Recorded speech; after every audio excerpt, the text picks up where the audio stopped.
Hello అండి, అందరు ఎలా ఉన్నారు? ఇవాళ మనము దొండకాయ ఫ్రై ఎలా చేసుకోవాలో చూద్దామండి. నా ఛానల్లో ఎక్కువగా 18 to 35 ఇయర్స్ మధ్య వాళ్ళు ఎక్కువగా చూస్తున్నారు. 25 to 35 అంటే ఆల్మోస్ట్ మ్యారేజ్ అవ్వచ్చు అండ్ వాళ్ళకి అన్నీ ఇవి ఎలా చేయాలో వచ్చి ఉండొచ్చు. బట్ 18 to 25 వాళ్ళకి తెలియకపోవచ్చండి. అందుకని కొన్ని టిప్స్తో నేను ఈ వీడియోస్ చేస్తున్నాను. మీకు నచ్చితే లైక్ చేయండి, అలాగే సబ్స్క్రైబ్ కూడా చేసుకోండి, కొంచెం సపోర్టివ్గా ఉంటుంది. ముందుగా ఈ దొండకాయలు తీసుకున్నానండి. ఇవి హైబ్రిడ్ లాగా ఉన్నాయి, అంటే హెక్సగన్ లాగా ఉన్నాయండి, పొడుగ్గా సన్నగా లేవు.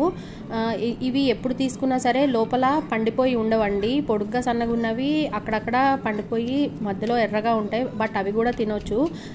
ఏదో దొండకాయ తింటే మందబుద్ధి వస్తుంది, ఇలా పిల్లలకి పెట్టవద్దు అనేది ఏం లేదండి.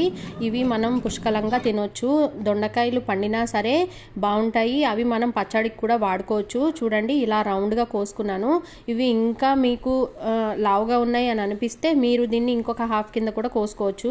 ఇక్కడ ఒక బాండీలో నేను పల్లీలు వేయించి పక్కకు తీసి పెట్టుకున్నానండి. పెట్టేసుకున్న తర్వాత ఒక ఉల్లిపాయ సన్నగా తరుక్కొని, అలాగే పచ్చిమిర్చి కూడా తరుక్కున్నాను. ఆయిల్లో ఇవి వేసేసి కొంచెం ఉప్పు అవి మగ్గే వరకు వేసుకున్నానండి. అవి బాగా మగ్గాలి అండి, అంటే వేగాలి.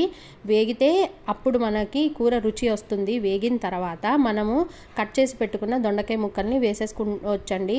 మామూలుగా అయితే ఇవి ఉప్పు నీళ్ళల్లో వేసి బాగా పిండి దీనికి వాటర్ వస్తాయండి. ఆ వాటర్ని మనం పక్కకు తీసేసుకొని మనం దొండకాయ ఫ్రై చేసుకుంటాము. బట్ నేను ఇప్పుడు అలా చేయడం లేదు, ఎందుకంటే ఇవి ఆల్రెడీ డ్రైగానే ఉన్నాయి.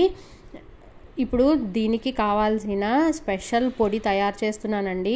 ఇది మీరు మిక్సీలో కూడా వేసుకోవచ్చు, ఏం లేదండి. 1 స్పూన్ కారం, 1 స్పూన్ ఎండు కొబ్బరి పొడి, అలాగే 4 వెల్లుల్లి రెబ్బలు, కొన్ని పుట్నాల పప్పు వేసుకొని కొంచెం ఉప్పు వేసుకొని బాగా దంచుకోవాలండి. ఇవి మిక్సీలో కూడా వేసుకోవచ్చు, పప్పుల పొడి అంటామండి.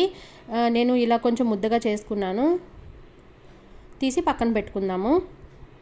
ఇప్పుడు మనకి దొండకాయలు కొంచెం ఉప్పు వేసాం కదా, అవి కలుపుతూ ఉండాలండి. మందపాటి బాండీలో మాత్రమే చేయండి, లేకపోతే కింద అవి కాయిన్స్ లాగా ఉన్నాయి కదా, అవి బ్లాక్గా అయిపోతాయి.